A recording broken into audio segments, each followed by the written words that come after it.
সুপ্রিয় আমার কাছের দূরের সকল ভাই বোন বন্ধুদের রমজানের শুভেচ্ছা জানাচ্ছি। সেই সাথে শুভেচ্ছা জানাচ্ছি আপনারা নতুন একটা গ্রোসারি উদ্বোধন হতে যাচ্ছে। আপনারা সবাই এখান থেকে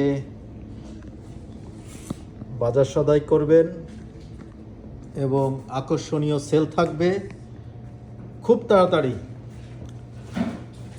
দু একদিনের ভিতরেই আপনাদের সামনে নতুন আঙ্গিকে হাজির হচ্ছে আর একটা নতুন গ্রোসারি। সেখানে হরেক রকমের আইটেম থাকবে, সেল থাকবে, সব কিছুই থাকবে এবং সেই সাথে থাকবে আপনাদের মূল্যবান পরামর্শ, যা আপনাদের পরামর্শ সাদরে গ্রহণ করবে এই গ্রোসারি কর্তৃপক্ষ। আপনারা অবশ্যই এখানে এসে গ্রোসারি সদাইপাতি করবেন। আপনাদের সবার সুস্বাস্থ্য কামনা করে আজকের মতো এখানেই বিদায় নিচ্ছি। সবাই ভালো থাকেন, সুস্থ থাকেন। আল্লাহ হাফেজ।